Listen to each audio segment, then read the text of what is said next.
ಆಕಾಶವಾಣಿ ಮೈಸೂರು. ಇದು ಕರ್ನಾಟಕ ರಾಜ್ಯ ಮುಕ್ತ ವಿಶ್ವವಿದ್ಯಾನಿಲಯದ ವಾಣಿ.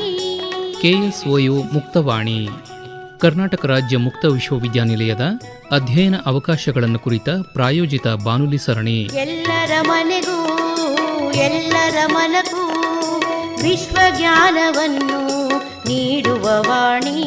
ಪ್ರಾಯೋಜಕರು ಪ್ರಸಾರಾಂಗ ಕರ್ನಾಟಕ ರಾಜ್ಯ ಮುಕ್ತ ವಿಶ್ವವಿದ್ಯಾನಿಲಯ ಮೈಸೂರು. ಯಾವುದೇ ಪದವಿ ಕಲಿಯಲು ಇರುವುದು ಮುಕ್ತ ವಿಶ್ವವಿದ್ಯಾನಿಲಯದ ವಾಣಿ.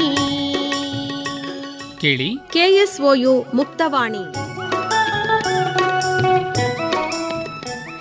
ಕರ್ನಾಟಕ ರಾಜ್ಯ ಮುಕ್ತ ವಿಶ್ವವಿದ್ಯಾನಿಲಯದ ಸಮಾಜ ಕಾರ್ಯ ಅಧ್ಯಯನ ವಿಭಾಗದಲ್ಲಿ ಇರುವ ಅಧ್ಯಯನ ಅವಕಾಶಗಳನ್ನು ಕುರಿತಂತೆ ವಿಭಾಗದ ಸಹಾಯಕ ಪ್ರಾಧ್ಯಾಪಕರಾದ ಪಿ. ಸುಕೇಶ್ ಅವರೊಂದಿಗಿನ ಸಂದರ್ಶನದ 2ನೇ ಭಾಗ. ಶ್ರೋತೃಗಳಿಗೆಲ್ಲ ನಮಸ್ಕಾರ. ಇವತ್ತಿನ ಕರ್ನಾಟಕ ರಾಜ್ಯ ಮುಕ್ತ ವಿಶ್ವವಿದ್ಯಾನಿಲಯದ ಪ್ರಾಯೋಜಿತ ಬಾನುಲಿ ಸರಣಿ KSOU ಮುಕ್ತವಾಣಿಗೆ ಆತ್ಮೀಯವಾದಂತಹ ಸ್ವಾಗತ. ಇವತ್ತಿನ ನಮ್ಮ ಕಾರ್ಯಕ್ರಮದಲ್ಲಿ ಕರ್ನಾಟಕ ರಾಜ್ಯ ಮುಕ್ತ ವಿಶ್ವವಿದ್ಯಾನಿಲಯದಲ್ಲಿ ಇರುವ ಸಮಾಜ ಕಾರ್ಯ ಅಧ್ಯಯನ ವಿಭಾಗದಲ್ಲಿ ಇರುವಂತಹ ಅಧ್ಯಯನ ಅವಕಾಶಗಳ ಬಗ್ಗೆ ತಿಳಿಸಿಕೊಡ್ಲಿಕ್ಕೆ ಅಂತ ಹೇಳಿ ನಮ್ಮೊಟ್ಟಿಗಿದ್ದಾರೆ ವಿಭಾಗದ ಸಹಾಯಕ ಪ್ರಾಧ್ಯಾಪಕರಾದ ಸುಕೇಶ್ ಪಿ ಅವರು. ಸರ್, ಕಾರ್ಯಕ್ರಮಕ್ಕೆ ನಿಮಗೆ ಆತ್ಮೀಯವಾದ ಸ್ವಾಗತ. ನಮಸ್ತೆ ಸರ್. ಸರ್, ಹೇಳಿ, ಪದವಿ ಹಂತದಲ್ಲಿ ಈಗ ಅಟ್ ಪ್ರೆಸೆಂಟ್ ಎಷ್ಟು ಜನ ಕಲಿತಾ ಇದ್ದಾರೆ ಸರ್? ಪದವಿ ಹಂತದಲ್ಲಿ ಈಗ ಆಲ್ರೆಡಿ 150ಕ್ಕಿಂತ ಹೆಚ್ಚಿನ ವಿದ್ಯಾರ್ಥಿಗಳು ಆಲ್ರೆಡಿ ತಮ್ಮ ಪ್ರವೇಶಾತಿಯನ್ನು ಪಡ್ಕೊಂಡಿದ್ದಾರೆ. ಯಾಕಂತ ಹೇಳಿದ್ರೆ ವರ್ಷದಲ್ಲಿ 2 ಸಾರ್ತಿ ನೀವೇ ಹೇಳಿದಾಗೆ ಪ್ರವೇಶಾತಿ ನಡೀತದೆ. ಒಂದು ಜನವರಿ ಸೈಕಲ್ ಅಲ್ಲಿ, ಮತ್ತೊಂದು ಜುಲೈ ಸೈಕಲ್ ನಲ್ಲಿ ನಡೆಯುತ್ತೆ. 2 ಸಾರ್ತಿನೂ ಕೂಡ ನಮ್ಮಲ್ಲಿ ವಿದ್ಯಾರ್ಥಿಗಳ ಕೊರತೆ ಏನಿಲ್ಲ. ವಿದ್ಯಾರ್ಥಿಗಳು ಇವತ್ತಿಗೂ ಸಹ ಸಾಕಷ್ಟು ಆಸಕ್ತಿಯನ್ನು ವಹಿಸಿ ಇವತ್ತಿಗೂ ಜಾಯಿನ್ ಆಗ್ತಾ ಇದ್ದಾರೆ. ಅವ್ರಿಗೆ ಎಷ್ಟು ಸಾಧ್ಯವಾಗುತ್ತೋ ಅಷ್ಟು ಕೂಡ ತರಬೇತಿಯನ್ನು ನಾವು ನೀಡ್ತಾ ಇದ್ದೀವಿ. ಕ್ಲಾಸಸ್ ಅನ್ನು ಆರ್ಗನೈಸ್ ಮಾಡ್ತಾ ಇದೀವಿ. ಪ್ರತಿ ಸೆಮಿಸ್ಟರ್ನಲ್ಲೂ ಕೂಡ ಅವರಿಗೆ ಕ್ಲಾಸ್ ಅನ್ನ ಮಾಡುವುದರ ಜೊತೆಗೆ ಪ್ರಾಕ್ಟಿಕಲ್ ಟ್ರೈನಿಂಗ್ ಅಂದ್ರೆ ಫೀಲ್ಡ್ ವರ್ಕ್ಗೆ ಯಾವ ರೀತಿ ಕ್ಷೇತ್ರ ಕಾರ್ಯವನ್ನ ಯಾವ ರೀತಿ ಹೋಗ್ತಕ್ಕಂಥದ್ದು, ಯಾವ ರೀತಿ ಮಾಹಿತಿಗಳನ್ನ ಪಡಿತಕ್ಕಂಥದ್ದು, ಯಾವ ರೀತಿ ಕೆಲಸ ಮಾಡ್ತಕ್ಕಂಥದ್ದು, ಜೊತೆಗೆ ವರದಿಯನ್ನ ಯಾವ ರೀತಿ ತಯಾರು ಮಾಡ್ತಕ್ಕಂಥದ್ದು ಅಂತಕ್ಕಂಥದ್ದನ್ನು ಎಲ್ಲಾ ರೀತಿಯಾದಂತಹ ತರಬೇತಿಗಳನ್ನು ಕೊಡ್ತೀವಿ. ಸರ್, ಇನ್ನು ಸ್ನಾತಕೋತ್ತರ ಪದವಿಗೆ ಬರೋಣ. ಸ್ನಾತಕೋತ್ತರ ಪದವಿಯಲ್ಲಿ ಪದವಿಯನ್ನು ದಾಟಿ ಬಂದಂಥವರು ಅಂದ್ರೆ BSW ಮಾಡ್ಕೊಂಡಿರೋಂಥವ್ರು ಪ್ರವೇಶವನ್ನು ಪಡ್ಕೊಳ್ಬಹುದು. ಅವರಲ್ಲದೆ ಉಳಿದ ಯಾರು ಇದಕ್ಕೆ ಪ್ರವೇಶವನ್ನು ಪಡ್ಕೊಳ್ಬಹುದು? ಸರ್, ಎನಿ ಡಿಗ್ರಿ ಉತ್ತೀರ್ಣರಾಗಿರ್ಬೇಕಷ್ಟೇ. ಈಗ ಉದಾಹರಣೆಗೆ ಕರ್ನಾಟಕ ರಾಜ್ಯ ಮುಕ್ತ ವಿಶ್ವವಿದ್ಯಾನಿಲಯದಲ್ಲೇ ನಾನು ಆಲ್ರೆಡಿ ಒಂದು ಡಿಗ್ರಿಯನ್ನು ನಾನು ಪಡೆದಿದ್ದೀನಿ ಸರ್, ನಾನು MSW ಓದಬೇಕು ಅಂತ ಅನ್ಕೊಂಡಿದ್ದೀನಿ, ನನಗೆ ಇದರಲ್ಲೇ ಒಂದು ವೃತ್ತಿ ಬದುಕನ್ನು ಕಟ್ಕೊಳ್ಳಿಕ್ಕೆ ನನಗೆ ತುಂಬಾ ಆಸೆ ಇದೆ ಅಂತ ಹೇಳ್ತಕ್ಕಂಥವ್ರು ನೀವು ಆರಾಮವಾಗಿ ಈ ಒಂದು ಡಿಗ್ರಿಗೆ ಉತ್ತೀರ್ಣರಾಗಿದ್ರೆ ನೀವು ಜಾಯಿನ್ ಆಗ್ಬೋದು. ನೀವು MSW ಅನ್ನ ಪಡಿಬೇಕು ಅಂತ ಆಸೆ ಇಟ್ಕೊಂಡು ರೆಗ್ಯುಲರ್ ಯೂನಿವರ್ಸಿಟಿಗೆ ಹೋಗ್ಲಿಕ್ಕೆ ಆಗಿರಲ್ಲ. ಸೊ ಇಲ್ಲಿ ಎನಿ ಡಿಗ್ರಿಯನ್ನ ಪಡೆದು ಬಂದಿರತಕ್ಕಂಥವ್ರು ಬೇಕಿದ್ರೆ ನೀವು ಬಂದು ಜಾಯಿನ್ ಅನ್ನ ಆಗ್ಬೋದು. ಸರ್, ಈಗ ಲ್ಯಾಟ್ರಲ್ ಎಂಟ್ರಿ ಅಂತ ಹೇಳ್ತಾರೆ. ಈಗ 2 ವರ್ಷ ಬೇರೆ ಯಾವುದೋ ಡಿಗ್ರಿಯನ್ನು ಕಲಿತು 3ನೇ ವರ್ಷಕ್ಕೆ BSW ಬಂದು ಜಾಯಿನ್ ಆಗ್ಲಿಕ್ಕೆ ಆಗೋದಿಲ್ಲ. ಈಗ ಲ್ಯಾಟ್ರಲ್ ಎಂಟ್ರಿ ನಮ್ಮಲ್ಲಿ MSW ಆಲ್ರೆಡಿ ಒಂದು ಕೊಟ್ಟಿದ್ದಾರೆ. BSW ನಲ್ಲೂ ಕೂಡ BSW ಏನಾದರೂ ಕೂಡ ನಿಮ್ಮಲ್ಲಿ ಅದೇ ಸಬ್ಜೆಕ್ಟ್ ಅನ್ನ ಮಾಡಿಕೊಂಡು ಉತ್ತೀರ್ಣರಾಗಿ ಬಂದಿದ್ರೆ ಅಥವಾ 3ನೇ ವರ್ಷ ನನ್ನ ಕೈಲಿ ಕಂಪ್ಲೀಟ್ ಮಾಡ್ಲಿಕ್ಕೆ ಆಗಿಲ್ಲ ಅಂತ ಏನಾದ್ರು ಅನ್ಸಿದ್ರೆ ಇಲ್ಲಿ ಲ್ಯಾಟರಲ್ ಎಂಟ್ರಿಯನ್ನ ನೀವು ಪಡೆದು ಬರಬಹುದು. ಸರಿ, ಸ್ನಾತಕೋತ್ತರ ಪದವಿಯಲ್ಲಿ ನೀವು ಪೇಪರ್ಗಳನ್ನೆಲ್ಲ ಹೇಗೆ ವರ್ಗೀಕರಣ ಮಾಡ್ಕೊಂಡಿದ್ರಿ? ಅವ್ರು ಏನೇನು ಕಲಿತಾರೆ ಸ್ನಾತಕೋತ್ತರ ಪದವಿ? ಸ್ನಾತಕೋತ್ತರ ಪದವಿಯಲ್ಲಿ MSW ಅಂತಂದ್ರೆ ಬಹಳ ಜನಪ್ರಿಯತೆಯನ್ನು ಪಡ್ಕೊಂಡಿದೆ. ಇವತ್ತಿಗೂ ಕೂಡ MSW ಅಂತ ಹೇಳಿದ್ರೆ ಉದ್ಯೋಗವನ್ನ ಅರಸಿ ಬರ್ತಕ್ಕಂಥವರಿಗೆ ಇಂತಹ ಒಂದು ವಿಷಯವನ್ನೇ ನಾನು ಆಯ್ಕೆ ಮಾಡ್ಕೊಳ್ಬೇಕು ಅಂತ ಹೇಳಿ ಬರ್ತಾರೆ. ಸೊ MSW ಅಂತ ಹೇಳಿದ್ರೆ ವೃತ್ತಿಪರವಾದಂತಹ ಒಂದು ಕಾರ್ಯಕ್ರಮ, ಪ್ರೊಫೆಷನಲ್ ಕೋರ್ಸ್ ಇದು. ನಮ್ಮ ಒಂದು MSW ನಲ್ಲಿ ನಾವು 4 ಚಾತುರ್ಮಾಸಗಳನ್ನ ಇಟ್ಕೊಂಡಿರ್ತೀವಿ ಸೆಮಿಸ್ಟರ್ ಸ್ಕೀಮ್ ನಲ್ಲಿ. ಸೊ ಇದು ಕೂಡ CBCS ಇರ್ತದೆ, choice based credit system. So ನಮ್ಮಲ್ಲಿ ಎಲ್ಲಾ ಒಂದು ಚಾತುರ್ಮಾಸದಲ್ಲೂ ಕೂಡ ನಮಗೆ ಫೀಲ್ಡ್ ವರ್ಕ್ ಕ್ಷೇತ್ರ ಕಾರ್ಯ ಇದ್ದೇ ಇರುತ್ತೆ. ಕ್ಷೇತ್ರ ಕಾರ್ಯದಲ್ಲಿ ನಾವು ಹುಡುಗರಿಗೆ BSW ರೀತಿ ಕೇವಲ 5 ಇರೋದಿಲ್ಲ. BSWಗಿಂತ ಇದರಲ್ಲಿ ಹೆಚ್ಚಿನ ಕ್ಷೇತ್ರ ಕಾರ್ಯವನ್ನ ಮಾಡಬೇಕಾಗ್ತದೆ. 14 ದಿನಗಳ ಕಾಲ ಅವರು ಕ್ಷೇತ್ರ ಕಾರ್ಯಕ್ಕೆ ಹೋಗಿ ಬರಬೇಕಾಗ್ತದೆ. ಜೊತೆಗೆ ಥಿಯರಿ ಪೇಪರ್ಗಳು ಕೂಡ ಇದೆ. ನಾನು ಅವಾಗಲೇ ಹೇಳಿದಾಗೆ ಇಲ್ಲೂ ಕೂಡ ವೃಂದಗತ ಸಮಾಜ ಕಾರ್ಯ, ವ್ಯಕ್ತಿಗತ ಸಮಾಜ ಕಾರ್ಯ, ಸಮುದಾಯ ಸಂಘಟನೆ ಆಗಿರ್ಬೋದು, ಮಾನವ ಅಭಿವೃದ್ಧಿ ಮತ್ತು ಬೆಳವಣಿಗೆಯನ್ನು ಅದ್ರ ಬಗ್ಗೆನೂ ಕೂಡ ಇದೆ.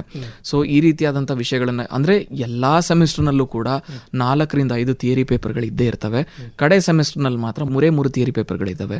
ಕಡೆ ಸೆಮಿಸ್ಟರ್ ನಲ್ಲಿ ಒಂದು ಮೇಜರ್ ಪ್ರಾಜೆಕ್ಟ್ ಕೂಡ ಇದೆ, ರಿಸರ್ಚ್ ಪ್ರಾಜೆಕ್ಟ್ 100 ಅಂಕಗಳಿಗೆ ಇರ್ತಾವದು. ಜೊತೆಗೆ ಒಂದು ಬ್ಲಾಕ್ ಪ್ಲೇಸ್ಮೆಂಟ್, ಯಾಕಂದ್ರೆ ಅದನ್ನ ಇಂಟರ್ನ್ಶಿಪ್ ರೀತಿ ನೀವು ಅದನ್ನ ಭಾವಿಸಬಹುದು. ಫೀಲ್ಡ್ ವರ್ಕ್ ಮಾಮೂಲಿ ಅದಿದ್ದೇ ಇರ್ತದೆ. 100 ಅಂಕಗಳಿಗೆ ಅದನ್ನ ಮಾಡ್ತೀವಿ. ಸೊ ಹಾಗಾಗಿ ಎಲ್ಲಾ ಸೆಮಿಸ್ಟರ್ ನಲ್ಲೂ ಕೂಡ 4 ರಿಂದ 5 ಥಿಯರಿ ಪೇಪರ್ಗಳು ಇರ್ತವೆ ಎಕ್ಸೆಪ್ಟ್ 4th ಸೆಮಿಸ್ಟರ್. ಸರ್, ಈಗ ಅವ್ರು ಇಂಟರ್ನ್ಶಿಪ್ ಮಾಡ್ತಾರೆ ಅಂತ ಹೇಳಿದ್ರಿ. ಇಂಟರ್ನ್ಶಿಪ್ ಮಾಡಲಿಕ್ಕೆ ಅವ್ರು ಇಂಥ ಕಡೆನೇ ಹೋಗಬೇಕು ಅಂತ ನೀವೇ ಅಸೈನ್ ಮಾಡ್ತೀರಾ ಅಥವಾ ಅವರು ಬಯಸಿದಲ್ಲಿ ಹೋಗಿ ಮಾಡ್ಕೊಂಡು ಬರ್ಬೋದಾ? ಎಲ್ಲಾ ಸಂಸ್ಥೆಗೂ ಹೋಗ್ಲಿಕ್ಕೆ ಸಾಧ್ಯ ಇಲ್ಲ ಸರ್. ಅಂದ್ರೆ ಸಮಾಜ ಕಾರ್ಯದ ವಿಧಾನಗಳ ಅನುಷ್ಠಾನಗಳೆಲ್ಲೆಲ್ಲಾಗ್ತವೆ, ವಿಧಾನಗಳ ಬಳಕೆ ಆಗ್ತವೆ ಅಂತ ಸಂಸ್ಥೆಗಳಲ್ಲಿ ನೀವು ಬೇಕಿದ್ರೆ ನಿಮ್ಮ ಕ್ಷೇತ್ರ ಕಾರ್ಯ ನೀವು ಆಗಿರ್ಬೋದು. ಅಧ್ಯಾಪಕರು ಅವ್ರಿಗೆ ಗೈಡ್ ಮಾಡ್ತೀರಿ? ಖಂಡಿತವಾಗ್ಲೂ ಗೈಡ್ ಮಾಡ್ತೀವಿ. ಜೊತೆಗೆ ವಿದ್ಯಾರ್ಥಿಗಳು ನಮ್ಮನ್ನ ಕೇಳ್ತಾರೆ ಕೂಡ. ಸಾಕಷ್ಟು ಅವರಿಗೆ ಒಂದು ಸಮಸ್ಯೆಗಳಾಯ್ತು ಅಥವಾ ಏನೋ ನನಗೆ ತಿಳಿಲಿಲ್ಲ ಅಂತಕ್ಕಂಥ ಸಂದರ್ಭದಲ್ಲಿ ಅವರು ನಮ್ಮನ್ನೇ ಸಂಪರ್ಕ ಮಾಡ್ತಾರೆ, ನಮ್ಮ ಹತ್ರನೇ ಒಂದಷ್ಟು ಮಾರ್ಗದರ್ಶನವನ್ನ ಪಡಿತಾರೆ. ನಾವೇ ಅವರಿಗೆ ಕೆಲವೊಂದಷ್ಟು ವಿಷಯಗಳನ್ನ ಹೇಳ್ತೀವಿ. ಯಾವ್ಯಾವ ಸಂಸ್ಥೆಗೆ ನೀವು ಹೋಗ್ಬೋದು, ಯಾವ್ಯಾವ ಸಂಸ್ಥೆಗೆ ನೀವು ಹೋಗೋ ಹಾಗಿಲ್ಲ. ಸಂಸ್ಥೆಗೆ ಹೋಗುವಂಥದ್ದು ಅಷ್ಟೇ ಇಲ್ಲ, ಜೊತೆಗೆ ಅಲ್ಲಿ ಸಮಾಜ ಕಾರ್ಯದ ವಿಧಾನಗಳ ಒಂದಷ್ಟು ಅನುಷ್ಠಾನವನ್ನ ಬಳಕೆಯನ್ನ ಮಾಡಬೇಕಾಗ್ತದೆ. ಆ ಅಪ್ರೋಚನ್ನ ನಾವು ಅಲ್ಲಿ ಮಾಡ್ಲಿಕ್ಕೆ ಆಗ್ಲಿಲ್ಲ ಅಂತ ಹೇಳಿದ್ರೆ, ಅವಕಾಶಗಳೇ ಇಲ್ಲ ಅಂತ ಹೇಳಿದ್ರೆ ಪ್ರಯೋಜನಕ್ಕೆ ಬರೋದಿಲ್ಲ. ಮೊದಲನೇ ಚಾತುರ್ಮಾಸದಿಂದನೂ ಕೂಡ ಫ್ರಮ್ ದ ಬಿಗಿನಿಂಗ್ ಕ್ಷೇತ್ರ ಕಾರ್ಯಕ್ಕೆ ನಾವು ಕಳಿಸ್ತೀವಿ. ಕ್ಷೇತ್ರ ಕಾರ್ಯದಲ್ಲಿ ಯಾವ ರೀತಿ ಕಲಿತಾರೋ ಅದಕ್ಕಿಂತ ಹೆಚ್ಚಿನದ್ದಾಗಿ ಇಲ್ಲಿ ಇಂಟರ್ನ್ಶಿಪ್ ನಲ್ಲಿ ಕಲಿತಾರೆ. ಸರ್, ಇನ್ನು ಸ್ನಾತಕೋತ್ತರ ಪದವಿ ಆಯ್ತು, ಇನ್ನು ಇವರುಗಳಿಗೆ ದೂರ ಶಿಕ್ಷಣದಲ್ಲಿ ಕಲಿಯುವಂತವರಾದ್ರಿಂದ ರೆಗ್ಯುಲರ್ ಕ್ಲಾಸ್ಗಳಿರೋದಿಲ್ಲ. ಎಲ್ಲ ಸಬ್ಜೆಕ್ಟಿಗೆ ನಡೆಸುವ ಹಾಗೆ ಕಾಂಟ್ಯಾಕ್ಟ್ ಕ್ಲಾಸ್ಗಳನ್ನ ನಡೆಸ್ತೀರಿ. ಹೌದು. ಎಲ್ಲೆಲ್ಲಿ ನಡೆಯುತ್ತೆ ಅಥವಾ ಇಲ್ಲೇ ಬರಬೇಕಾ? ಹೇಗೆ ನಡೆಯುತ್ತೆ ಸರ್? ಪ್ರಾಕ್ಟಿಕಲ್ ಎಲ್ಲ ಹೇಗೆ ಮಾಡ್ತೀರಿ? ಸರ್, ತಾವೇ ಹೇಳಿದ್ರಿ ಇದು ಆನ್ಲೈನ್ ಕಾಂಟ್ಯಾಕ್ಟ್ ಕ್ಲಾಸಸ್ ಅಂತ ಹೇಳಿ. ಸೊ ಹಾಗಾಗಿ ಅವರು ಕುಳಿತಿರ್ತಕ್ಕಂಥ ಜಾಗದಿಂದನೇ ಅವರ ಮೊಬೈಲನ್ನ ಬಳಕೆ ಮಾಡಿ, ಇಲ್ಲ ಕಂಪ್ಯೂಟರ್ ಇತ್ತು, ಲ್ಯಾಪ್ಟಾಪ್ ಇತ್ತು, ಇಂಟರ್ನೆಟ್ ಕನೆಕ್ಷನ್ ಇತ್ತು ಅಂತ ಹೇಳಿದ್ರೆ ಅವರು ಸುಲಭವಾಗಿ ಅವರು ಕುಳಿತಂಥ ಜಾಗದಲ್ಲೇ ಕ್ಲಾಸನ್ನ ಅಟೆಂಡ್ ಮಾಡ್ಬೋದು. ಡೌಟ್ಸ್ಗಳು ಏನೇ ಇದ್ರು ಕೂಡ, ಅನುಮಾನಗಳೇನೇ ಇದ್ರು ಅಲ್ಲೇ ಅದೇ ಕ್ಲಾಸ್ನಲ್ಲೇ ಬಗೆಹರಿಸ್ಕೊಳ್ಬೋದು. ಏನು ಸಮಸ್ಯೆ ಇರ್ಲಿಕ್ಕಿಲ್ಲ.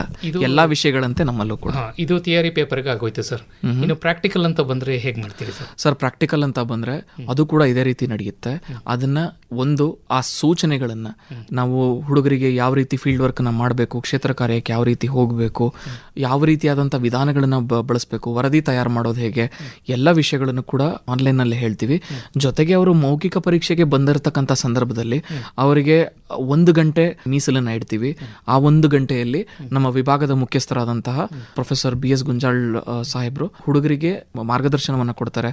ಯಾವ ರೀತಿ ಫೀಲ್ಡ್ ವರ್ಕ್ ಮಾಡಬೇಕು, ಯಾವ ರೀತಿ ಪ್ರಶ್ನೆಗಳನ್ನ ಕೇಳಬೇಕು, ಯಾವ ರೀತಿ ಮಾಹಿತಿಯನ್ನ ಕಲೆ ಹಾಕಬೇಕು, ಕಲೆ ಹಾಕದಂತ ಮಾಹಿತಿಯನ್ನ ಎಕ್ಸ್ಟ್ರಾಕ್ಟ್ ಮಾಡಿ ರಿಪೋರ್ಟ್ಗೆ ಬರೆಯುವಂಥದ್ದು ಹೇಗೆ ಅಂತಕ್ಕಂಥದ್ದನ್ನು ಕೂಡ ಹೇಳ್ಕೊಡ್ತಾರೆ. ಮೌಖಿಕ ಪರೀಕ್ಷೆ ಅಂತ ಹೇಳಿದ್ರಿ, ಇದನ್ನ ಯಾವಾಗ ಯಾಕೆ ಮಾಡ್ತೀರಿ ಸರ್? ಇದನ್ನ ಎಲ್ಲಿ ಮಾಡ್ತೀರಿ? ಒಂದು ಹುಡುಗರನ್ನ ಪ್ರತಿ ಒಂದು ಸೆಮಿಸ್ಟರ್ ಕೂಡ ಫೀಲ್ಡ್ ವರ್ಕಿಗೆ ಹೋಗ್ತಾರೆ. ಫೀಲ್ಡ್ ವರ್ಕಿನ ಜೊತೆಗೆ ನಮ್ಮಲ್ಲಿ ಸೆಕೆಂಡ್ ಸೆಮಿಸ್ಟರ್ ನಲ್ಲಿ ಬೇಸಿಗೆ ಕಲಿಕಾ ನಿಯೋಜನೆ ಅಂತ ಮಾಡ್ತೀವಿ. ಸಮ್ಮರ್ ಪ್ಲೇಸ್ಮೆಂಟ್ ಅಂತ ಕರಿತೀವಿ ನಾವು ಅದನ್ನ. ಅದು ಕೂಡ 14 ದಿನಕ್ಕೆ ಇರುತ್ತೆ. ಮತ್ತೆ ಥರ್ಡ್ ಸೆಮಿಸ್ಟ್ರಿಗೆ ಬಂದ್ರೆ ಮತ್ತೆ ಒಂದು ಕ್ಷೇತ್ರ ಕಾರ್ಯ ಬರ್ತದೆ. ಫೋರ್ತ್ ಸೆಮಿಸ್ಟ್ರಿಗೆ ಬಂದ್ರೆ 3 ಥಿಯರಿ ಪೇಪರಿನ ಜೊತೆಗೆ ಒಂದು ಕ್ಷೇತ್ರ ಕಾರ್ಯ, ಒಂದು ಮೇಜರ್ ರಿಸರ್ಚ್ ಪ್ರಾಜೆಕ್ಟ್, ಇನ್ನೊಂದು ಬ್ಲಾಕ್ ಪ್ಲೇಸ್ಮೆಂಟ್, ಇದನ್ನು ಕೂಡ ಮಾಡ್ತೀವಿ. ಇವೆಲ್ಲವೂ ಕೂಡ ಮೌಖಿಕ ಪರೀಕ್ಷೆಗಳೇ. ಈ ಮೌಖಿಕ ಪರೀಕ್ಷೆಯನ್ನ ಏನಕ್ಕೆ ಮಾಡ್ತೀವಿ ಅಂತ ಹೇಳಿದ್ರೆ, ಹುಡುಗರು ಏನು ಕಲ್ತಿದ್ದಾರೆ, ಹೇಳ್ಕೊಟ್ಟಿರ್ತಕ್ಕಂಥ ವಿಧಾನಗಳು ಬಳಕೆ ಆಗಿವೆಯಾ, ಹುಡುಗರಿಗೆ ಆ ವಿಧಾನಗಳು ತಲೆಗೆ ಹೋಗಿದೆಯಾ, ಎಷ್ಟರ ಮಟ್ಟಿಗೆ ಅರ್ಥ ಮಾಡ್ಕೊಂಡಿದ್ದಾರೆ, ಇದನ್ನ ನಾವು ಅವರಿಗೆ ಪ್ರಶ್ನೆಯನ್ನ ಮಾಡೋದಕ್ಕೆ ಅವರಿಗೆ ಮೌಖಿಕ ಪರೀಕ್ಷೆಯನ್ನ ನಡೆಸ್ತೀವಿ. ಸರ್, ಇದನ್ನ ಎಲ್ಲಿ ಮಾಡ್ತೀರಿ? ಅಂದ್ರೆ ಅವರು ಕೇಂದ್ರ ಕಚೇರಿಗೆ ಬಂದ ಮೇಲೆ ಕರ್ಕೊಂಡು ಹೋಗ್ತೀರಾ ಅಥವಾ ಅವರು ಎಲ್ಲಿ ಪ್ರವೇಶ ಪಡ್ಕೊಂಡಿರ್ತಾರೆ ಅಲ್ಲಲ್ಲೇ ಮಾಡ್ತೀರಾ ಮೌಖಿಕ ಪರೀಕ್ಷೆನ? ಮೌಖಿಕ ಪರೀಕ್ಷೆ ಮೈಸೂರಿನಲ್ಲೇ ನಡೆಯುತ್ತೆ ಸರ್. ನಮ್ಮ ಕರ್ನಾಟಕ ರಾಜ್ಯ ಮುಕ್ತ ವಿಶ್ವವಿದ್ಯಾನಿಲಯ ಹೆಡ್ ಕ್ವಾರ್ಟರ್ಸ್ ಎಲ್ಲಿದೆ, ಡಿಪಾರ್ಟ್ಮೆಂಟ್ಗಳೆಲ್ಲಿದೆ, ಒಟ್ಟಾರೆ ಎಲ್ಲರೂ ಕೂಡ ಮೌಖಿಕ ಪರೀಕ್ಷೆಗೆ ಮಾತ್ರ ಅವರು ಕೇಂದ್ರ ಕಚೇರಿಗೆ ಬರಬೇಕಾಗ್ತದೆ. ಇಲ್ಲಿಗೆ ವಿಭಾಗಕ್ಕೆ ಬಂದು ಅವರು ಎಕ್ಸಾಮ್ ಅನ್ನು ಅಟೆಂಡ್ ಮಾಡಬೇಕಾಗ್ತದೆ. ಆ ಯಾವುದೇ ಕಾರಣಕ್ಕೂ ಕೂಡ ಪ್ರಾದೇಶಿಕ ಕೇಂದ್ರಗಳಲ್ಲಿ ನಾವು ಅದನ್ನ ನಡೆಸೋದಿಲ್ಲ. ಅವರು ಥಿಯರಿ ಪರೀಕ್ಷೆ ಮಾತ್ರ ಅಲ್ಲಿ ಬರೀಬಹುದು. ಜೊತೆಗೆ ಒಂದು ಆನ್ಲೈನ್ ಕ್ಲಾಸ್ ಅನ್ನು ಕೂಡ ಮಾಡಿರ್ತೀವಿ. ಆನ್ಲೈನ್ ತರಗತಿನಲ್ಲೂ ಕೂಡ ಅದ್ರ ಬಗ್ಗೆ ಎಕ್ಸ್ಪ್ಲೇನ್ ಅನ್ನ ಮಾಡಿರ್ತೀವಿ. ಜೊತೆಗೆ ಅವರಿಗೆ ಇನ್ನೊಂದಷ್ಟು ಮನವರಿಕೆ ಆಗಲಿ, ಮನದಟ್ಟಾಗ್ಲಿ ಅನ್ನೋ ಒಂದು ಕಾರಣಕ್ಕೆ ಅದನ್ನ ಸ್ಟೂಡೆಂಟ್ಸ್ಗೆ ಮೌಖಿಕ ಪರೀಕ್ಷೆಗೆ ವೈವಾವೋಸ್ ಎಕ್ಸಾಮಿಗೆ ಬಂದಂತ ಸಂದರ್ಭದಲ್ಲೂ ಕೂಡ ನಾವು ಅವರಿಗೆ ಅದನ್ನ ವಿವರಣೆ ಮಾಡಿ. ಜೊತೆಗೆ ಕಾಂಟ್ಯಾಕ್ಟ್ ಕ್ಲಾಸ್ ಮಿಸ್ ಆದ್ರೂ ಕೂಡ ಅದರ ವಿಡಿಯೋ ರೆಕಾರ್ಡಿಂಗ್ಸ್ ಕೂಡ ನೀವು ಅಪ್ಲೋಡ್ ಮಾಡಿ. ಹೌದು, KSOU ನಲ್ಲಿ ಡಿಜಿಟಲ್ ಅಕಾಡೆಮಿಕ್ ಪ್ಲಾಟ್ಫಾರ್ಮ್ ಇದೆ. ಅವ್ರು ಏನ್ ಮಾಡ್ತಾರೆ ಅಂತ ಹೇಳಿದ್ರೆ, ನಾವು ಮಾಡತಕ್ಕಂಥ ಪ್ರತಿ ಆನ್ಲೈನ್ ತರಗತಿಯನ್ನು ಕೂಡ ರೆಕಾರ್ಡ್ ಮಾಡಿರ್ತಾರೆ. ಒಂದು ವೇಳೆ ತರಗತಿ ನಡೆಯುವಂತ ಸಂದರ್ಭದಲ್ಲಿ ನಾನು ಲಭ್ಯ ಇರಲಿಲ್ಲ, ನನ್ನ ಕೈಯಲ್ಲಿ ಆ ತರಗತಿಯನ್ನು ಅಟೆಂಡ್ ಮಾಡಕ್ ಆಗ್ಲಿಲ್ಲ ಅಂತಂದ್ರೂ ಕೂಡ ಆ ರೆಕಾರ್ಡಿಂಗ್ ಅನ್ನಾದ್ರೂ ನೀವು ಕೇಳಿಸ್ಕೊಳ್ಬಹುದು. ಜೊತೆಗೆ ನಾವು ಆ ತರಗತಿಯನ್ನ ನಡೆಸುವಂತ ಸಂದರ್ಭದಲ್ಲಿ, ವಿದ್ಯಾರ್ಥಿಗಳಿಗೆ ಪಾಠ ಮಾಡತಕ್ಕಂತ ಸಂದರ್ಭದಲ್ಲಿ ನಾವು ಅವರಿಗೆ ಪವರ್ ಪಾಯಿಂಟ್ ಪ್ರೆಸೆಂಟೇಷನ್ ಅನ್ನು ಕೂಡ ಕೊಟ್ಟಿರ್ತೀವಿ. ಅದು ಕೂಡ ಡಿಸ್ಪ್ಲೇ ಆಗಿರುತ್ತದೆ. ನೀವು ಅದರ ಮೂಲಕನೂ ಸಹ ಹೆಚ್ಚಿನದಾಗಿ ಕಲಿಬಹುದು. ಮಾಹಿತಿ ಏನಾದ್ರೂ ನಿಮಗೆ ಕೊರತೆ ಇತ್ತು ಅಂತ ಹೇಳಿದ್ರೆ ನೀವು ಅಲ್ಲಿಂದನೂ ಕೂಡ ನೀವು ಮಾಹಿತಿಗಳನ್ನ ಪಡಿಬಹುದು. ಜೊತೆಗೆ ಏನಾದ್ರು ಸಂದೇಹ ಬಂದ್ರೆ ನಿಮ್ಮ ವಾಟ್ಸ್ಆಪ್ ಗ್ರೂಪ್ ನಲ್ಲಿ ಕೂಡ ನಿಮ್ಗೆ ಹಾಕಿ ಅವರು ಪರಿಹರಿಸ್ಕೊಂಡು. ಖಂಡಿತವಾಗ್ಲೂ ಕೂಡ ನಾನು ಹೇಳ್ತಕ್ಕಂಥದ್ದು ಪ್ರತಿಯೊಬ್ಬ ವಿದ್ಯಾರ್ಥಿಗಳಿಗೂ ಕೂಡ ನಿಮ್ಮ ಅನುಮಾನವನ್ನ ಬಗೆಹರಿಸ್ಕೊಳ್ಳಿ. ಹಾಗಂತ ಅಂತ ಹೇಳಿ ಕ್ಲಾಸಸ್ಸನ್ನು ತಪ್ಪಿಸ್ಬೇಡಿ. ಸಾಧ್ಯವಾದಷ್ಟು ಕೂಡ ಕ್ಲಾಸಲ್ಲಿ ಅಟೆಂಡ್ ಆಗಿ ನಿಮ್ಮ ಅನುಮಾನವನ್ನು ನೇರವಾಗಿ ಬಗೆಹರಿಸ್ಕೊಳ್ಳಿ, ಉತ್ತಮ ಅದು. ಯಾಕೆ ಅಂತ ಹೇಳಿದ್ರೆ ಪ್ರಶ್ನೆಗಳನ್ನ ನೇರವಾಗಿ ಕೇಳ್ತೀರಾ, ನಾವು ಅದಕ್ಕೆ ನೇರವಾಗಿ ಉತ್ತರವನ್ನು ಕೊಡ್ತೀವಿ, ಸಿಕ್ಕತ್ತೆ. ಸರಿ, ಸ್ನಾತಕೋತ್ತರ ಪದವಿಯನ್ನು ಮುಗಿಸಿ ಹೊರಬಂದ ನಂತರ ಅವರಿಗೆ ಸಂಶೋಧನೆ ಏನಾದರೂ ಕೈಗೊಳ್ಬೇಕು ಅಂತಾದ್ರೆ ಇದು CBCS ಮೋಡಲ್ಲೇ ನಡೆಯೋದ್ರಿಂದ ಇಲ್ಲಿ ಲಭ್ಯ ಇದೆಯಾ ಅಥವಾ ಅವರು ಬೇರೆ ಕಡೆ ಸಂಶೋಧನೆ ಕೈಗೊಳ್ಬೋದಾ? ನಮ್ಮಲ್ಲಿ ಕರ್ನಾಟಕ ರಾಜ್ಯ ಮುಕ್ತ ವಿಶ್ವವಿದ್ಯಾನಿಲಯದಲ್ಲಿ ಸಮಾಜ ಕಾರ್ಯ ಅಧ್ಯಯನ ವಿಭಾಗ ಶುರುವಾಗಿದ್ದು ಜುಲೈ 2023. ವಿಭಾಗ ಇತ್ತೀಚೆಗೆ ಸ್ಥಾಪನೆ ಆಗಿರುವಂತಹ ಒಂದು ಕಾರಣ ನಮ್ಮಲ್ಲಿ ಸಂಪೂರ್ಣವಾಗಿ ಇನ್ನೂ ಕೂಡ ರಿಸರ್ಚ್ಗೆ, ಸಂಶೋಧನೆಗೆ ಅವಕಾಶ ಇಲ್ಲ. ಸಿದ್ಧತೆಗಳು ನಡೀತಾ ಇದೆ. ಅದನ್ನು ಶುರು ಮಾಡುವಂತ ಕೆಲಸವನ್ನ ಮಾಡ್ತಾ ಇದ್ದಾರೆ ಕೂಡ.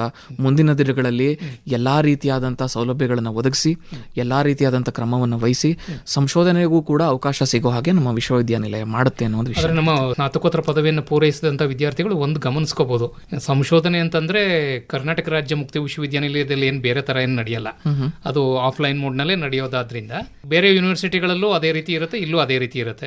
ಸೊ ಹಂಗಾಗಿ ಸದ್ಯಕ್ಕೆ ಅವರು ಬೇರೆ ಕಡೆ ಸಂಶೋಧನೆ ಕೈಗೊಳ್ಬಹುದು. ಖಂಡಿತ. ಯಾಕೆ ಅಂತ ಹೇಳಿದ್ರೆ ಇಲ್ಲಿ ಮಾಸ್ಟರ್ ಡಿಗ್ರಿ ಮುಗಿಸಿದ ನಂತರ ಕೆಲವರಿಗೆ ಆಸೆ ಇರುತ್ತೆ ಶಿಕ್ಷಣ ಕ್ಷೇತ್ರದಲ್ಲೇ ನಾನು ಮುಂದುವರಿಬೇಕು. ಯಾಕಂತ ಹೇಳಿದ್ರೆ ಪದವಿ ಅಥವಾ ಸ್ನಾತಕೋತ್ತರ ಪದವಿಯನ್ನ ಉತ್ತೀರ್ಣರಾಗಿ ಆಚೆ ಬಂದಿರತಕ್ಕಂಥ ವಿದ್ಯಾರ್ಥಿಗಳಿಗೆ ಅವ್ರಿಗೆ ಏನು ಅಂತ ಹೇಳಿದ್ರೆ ತಮ್ಮ ಕೆರಿಯರ್ನ ಕಟ್ಕೊಳ್ತಕ್ಕಂಥ ಸಂದರ್ಭದಲ್ಲಿ ಸಾಕಷ್ಟು ವಿಷಯಗಳು ಅವರಿಗೆ ತಲೆಯಲ್ಲಿ ಓಡ್ತಾ ಇರುತ್ತೆ, ಎಲ್ಲಿ ನನ್ನ ಕೆರಿಯರ್ನ ಕಟ್ಕೊಳ್ಬಹುದು. ಸೊ ಹಾಗಾಗಿ PhDಗೋಸ್ಕರ ಅವರು ಸಾಕಷ್ಟು ಪ್ರಯತ್ನವನ್ನು ಅವ್ರು ಮಾಡ್ತಾರೆ. ಸೊ ಇಲ್ಲಿ ಸದ್ಯಕ್ಕೆ ನಮ್ಮಲ್ಲಿ ಕರ್ನಾಟಕ ರಾಜ್ಯ ಮುಕ್ತ ವಿಶ್ವವಿದ್ಯಾನಿಲಯದಲ್ಲಿ ಇನ್ನೂ ಕೂಡ ಅವಕಾಶ ಇಲ್ಲ. ಆದರೆ ಬೇರೆ ವಿಶ್ವವಿದ್ಯಾನಿಲಯಗಳಿಗೆ ನಿಮ್ಮ KSET, ನೆಟ್ ಈ ಥರದ ಎಕ್ಸಾಮ್ಗಳನ್ನ ಅದರಲ್ಲಿ ಅರ್ಹತೆಯನ್ನು ಪಡೆಯುವುದರ ಮೂಲಕ ನಿಮ್ಮ PhDಯನ್ನು ನೀವು ಪರ್ಸ್ಯೂ ಮಾಡ್ಬೋದು, ನಿಮ್ಮ PhDಗಳನ್ನು ಪಡಿಬೋದು, ಡಾಕ್ಟರೇಟ್ ಪದವಿಯನ್ನು ಪಡಿಲಿಕ್ಕೆ ನೀವು ಕೂಡ ಅರ್ಹರು ಅಂತಕ್ಕಂಥದ್ದನ್ನ ನಾನು ಈ ಸಂದರ್ಭದಲ್ಲಿ ಹೇಳ್ತೀನಿ. ಶೈಕ್ಷಣಿಕ ಚಟುವಟಿಕೆಗಳನ್ನೆಲ್ಲ ಮುಗಿಸಿ ಅವರು ಈ ಸಮಾಜ ಕಾರ್ಯ ವಿಭಾಗದಿಂದ ಹೊರಬಂದ ನಂತರ ಹೊರ ಪ್ರಪಂಚದಲ್ಲಿ ಅವರಿಗೆ ಅವಕಾಶಗಳು ಹೇಗಿರ್ತವೆ ಸರ್? ಅಂದ್ರೆ ಉದ್ಯೋಗ ಅವಕಾಶ ಆಗಿರ್ಬೋದು, ಬೇರೆ ಯಾವುದೇ ರೀತಿಯಾದ ಅವಕಾಶಗಳು? ಇದರಲ್ಲಿ ಒಂದು ವಿಷಯ ಏನು ಅಂತ ಹೇಳಿದ್ರೆ, ಕೆಲವು ವಿದ್ಯಾರ್ಥಿಗಳು ನಾನು ಯಾವ ಕಾರಣಕ್ಕೋಸ್ಕರ ಡಿಗ್ರಿ ಮಾಡ್ತಾ ಇದ್ದೀನಿ ಅಂತಕ್ಕಂಥದ್ದು ಇಲ್ಲಿ ಬಹಳ ಮುಖ್ಯ ಆಗ್ತದೆ. ಇದು ಕೇವಲ ದೂರ ಶಿಕ್ಷಣ ಕಾರ್ಯಕ್ರಮದಲ್ಲಿ ಮಾತ್ರ ಇದು ಬರ್ತದೆ. ಆದರೆ ಈ ರೆಗ್ಯುಲರ್ ಯೂನಿವರ್ಸಿಟಿಗಳಲ್ಲಿ ಇದಾಗ್ತಕ್ಕಂಥದ್ದು ತೀರಾ ಕಡಿಮೆ. ಯಾವ ಕಾರಣಕ್ಕೋಸ್ಕರ ನೀವು MSW ಡಿಗ್ರಿ ಮಾಡ್ತಿದ್ದೀರಾ ಅನ್ನೋದ್ರ ಮೇಲೆ ಹೋಗುತ್ತಿದ್ದು. ಕೆಲವರು ಹೇಳ್ತಾರೆ, ಇಲ್ಲ ಸರ್ ನಾನು ಆಲ್ರೆಡಿ ಒಂದು ಕಡೆ ಕೆಲಸ ಮಾಡ್ತಾ ಇದ್ದೀನಿ, ನನ್ನ ಪ್ರಮೋಷನಿಗೋಸ್ಕರ, ಮುಂಬಡ್ತಿಯನ್ನು ಪಡಿಲಿಕ್ಕೋಸ್ಕರ ನಾನು ಇದನ್ನ ಮಾಡ್ತಾ ಇದ್ದೀನಿ. ಇನ್ ಕೆಲವರು ಸರ್ ನನ್ನ ಪ್ಯಾಷನಿಗೋಸ್ಕರ ನಾನು ಮಾಡ್ತಾ ಇದ್ದೀನಿ ಅಂತ ಹೇಳ್ತಾರೆ. ಇನ್ ಕೆಲವರು ನನ್ನಲ್ಲಿ ಒಂದಷ್ಟು ಜ್ಞಾನಕ್ಕೋಸ್ಕರ ಮಾಡ್ತಿದ್ದೀನಿ ಅಂತ ಹೇಳ್ತಾರೆ. ಇನ್ ಕೆಲವರು ನಾನು ಆಗ್ಲೇ ಹೇಳ್ದ ಹಾಗೆ, ಇನ್ ಕೆಲವರು ಸಾಕಷ್ಟು ಉದ್ಯೋಗಾವಕಾಶಗಳಿದೆ, ನಾನು ಅದಕ್ಕೋಸ್ಕರ ನಂಗೆ ಈ ಡಿಗ್ರಿ ಬೇಕು ಅಂತ ಹೇಳ್ತಾರೆ. ಇನ್ ಕೆಲವರು ಹೇಳ್ತಾರೆ, ನಾನು ಸಮಾಜ ಕಾರ್ಯಕರ್ತನಾಗೋದಕ್ಕೆ ನಾನು ಬಂದಿರತಕ್ಕಂಥದ್ದು, ನನಗೆ ಅದರ ಮುಖ್ಯ ತರಬೇತಿ ನನಗೆ ಅವಶ್ಯಕತೆ ಇದೆ, ನಾನು ಅದನ್ನೇ ಮಾಡ್ತಿದ್ದೀನಿ ಅಂತ. ಅಂದ್ರೆ ವೈಶಿಷ್ಟ್ಯವಾಗಿ ವಿದ್ಯಾರ್ಥಿಗಳು ಬೇರೆ ಬೇರೆ ಒಂದು ಕಾರಣಗಳಿಂದಾಗಿ ಅವ್ರು ಏನ್ ಮಾಡ್ತಾರೆ ಅಂತ ಹೇಳಿದ್ರೆ, ಆ ಒಂದು ಧಾವಂತದಿಂದ ನಾನು ಇದನ್ನ ಪಡಿಬೇಕು ಅಂತ ಹೇಳಿ ಇಲ್ಲಿಗೆ ಬರ್ತಾರೆ. ಸೊ ಇಂಥ ವಿಷಯಗಳನ್ನ ನಾವು ಗಮನಿಸೋದೇ ಆದ್ರೆ, ನಾವು ವಿದ್ಯಾರ್ಥಿಗಳು ಯಾವ ಒಂದು ಕಾರಣಕ್ಕೆ ಬರ್ತಾರೆ ಅನ್ನೋದ್ರ ಮೇಲೂ ಕೂಡ ಇದು ಡಿಪೆಂಡ್ ಆಗಿರ್ತದೆ.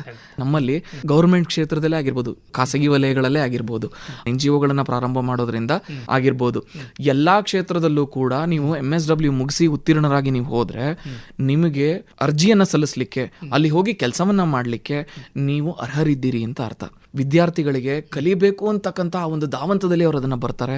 ಇಷ್ಟೊಂದು ವಿಷಯಗಳನ್ನ ಅವರು ತಿಳ್ಕೊಳ್ಬೇಕು, ನಾನು MSW ಅನ್ನ ಮಾಡಬೇಕು ಅನ್ನೋ ಆಸೆ ಅವರಲ್ಲೂ ಕೂಡ ಇದೆ. ಕಾರಣಾಂತರಗಳಿಂದ ಅವರು ರೆಗ್ಯುಲರ್ ಯೂನಿವರ್ಸಿಟಿಗೆ ಹೋಗ್ಲಿಕ್ಕೆ ಆಗಿರಲ್ಲ. ಅವ್ರಿಗೆ ಇಲ್ಲಿ ಸಾಧ್ಯವಾದಷ್ಟು ಪ್ರಾಮುಖ್ಯತೆಯನ್ನು ಕೊಟ್ಟು ಅವರಿಗೆ ಕಲಿಸಿ ಉತ್ತೀರ್ಣರಾಗಿಸ್ಬೇಕು ಅಂತಕ್ಕಂಥ ಒಂದು ಮನೋಭಾವನೆಯಿಂದ ನಾವಿಲ್ಲಿರ್ತೀವಿ. ಒಳ್ಳೆಯದು ಸರ್, ಸಾಕಷ್ಟು ಮಾಹಿತಿಯನ್ನ ಸಮಾಜ ಕಾರ್ಯ ಅಧ್ಯಯನ ವಿಭಾಗದಲ್ಲಿ ಇರುವ ಅವಕಾಶಗಳ ಬಗ್ಗೆ ತಿಳಿಸಿಕೊಟ್ಟಿದ್ದೀರಿ. ಮಾಹಿತಿ ಮಾಡಿಕೊಟ್ಟಿದ್ದಕ್ಕಾಗಿ ನಿಮಗೆ ಶ್ರೋತೃಗಳ ಪರವಾಗಿ ಧನ್ಯವಾದಗಳು. ನಮಸ್ಕಾರ. ಧನ್ಯವಾದ ಸರ್. ಕರ್ನಾಟಕ ರಾಜ್ಯ ಮುಕ್ತ ವಿಶ್ವವಿದ್ಯಾನಿಲಯದ ಸಮಾಜ ಕಾರ್ಯ ಅಧ್ಯಯನ ವಿಭಾಗದಲ್ಲಿ ಇರುವ ಅಧ್ಯಯನ ಅವಕಾಶಗಳನ್ನು ಕುರಿತಂತೆ ವಿಭಾಗದ ಸಹಾಯಕ ಪ್ರಾಧ್ಯಾಪಕರಾದ P. ಸುಕೇಶ್ ಅವರೊಂದಿಗಿನ ಸಂದರ್ಶನದ 2ನೇ ಭಾಗ ಕೇಳಿದಿರಿ. ಸಂದರ್ಶಕರು S. ಲಕ್ಷ್ಮೀನಾರಾಯಣ. KSOU ಮುಕ್ತವಾಣಿ. ಕರ್ನಾಟಕ ರಾಜ್ಯ ಮುಕ್ತ ವಿಶ್ವವಿದ್ಯಾನಿಲಯದ ಅಧ್ಯಯನ ಅವಕಾಶಗಳನ್ನು ಕುರಿತ ಪ್ರಾಯೋಜಿತ ಬಾನುಲಿ ಸರಣಿ ಕೇಳಿದಿರಿ. ಕಲಿಯಲು ಇಲ್ಲ ವಯಸ್ಸಿನ ಮಿತಿಯು, ಜೀವನಕ್ಕಿಲ್ಲ ಯಾವುದೇ ತಡೆಯು. ಕಾರ್ಯಕ್ರಮವನ್ನು ಪ್ರಾಯೋಜಿಸಿದವರು ಪ್ರಸಾರಾಂಗ ಕರ್ನಾಟಕ ರಾಜ್ಯ ಮುಕ್ತ ವಿಶ್ವವಿದ್ಯಾನಿಲಯ, ಮೈಸೂರು. ಪುಸ್ತಕ ಪಾಠ, ಅಧ್ಯಾಪಕರ ಪ್ರವಚನ, ಮಾಹಿತಿ ಅಂಗೈಲೇ ಇರುವುದು. ಶೀರ್ಷಿಕೆ ಗೀತೆ ರಚನೆ ಡಾಕ್ಟರ್ R. ಸಂತೋಷ್ ನಾಯಕ್. ರಾಗ ಸಂಯೋಜನೆ ಹಾಗೂ ಗಾಯನ G. ಪುಷ್ಪಲತಾ. ನಿರ್ಮಾಣ ಎನ್ ಕೇಶವಮೂರ್ತಿ. ಕಲಿಯಲು ತಿಳಿಯಲು ಜಗವನು ತಿರುಗಲು ಮುಕ್ತ ವಿಶ್ವವಿದ್ಯಾಲಯವು ನಿಮ್ಮೊಂದಿಗೆ ಇರುವುದು. ಈ ಕಾರ್ಯಕ್ರಮ ಆಕಾಶವಾಣಿ ಮೈಸೂರು ಕೇಂದ್ರದಿಂದ ಮೂಡಿಬಂತು.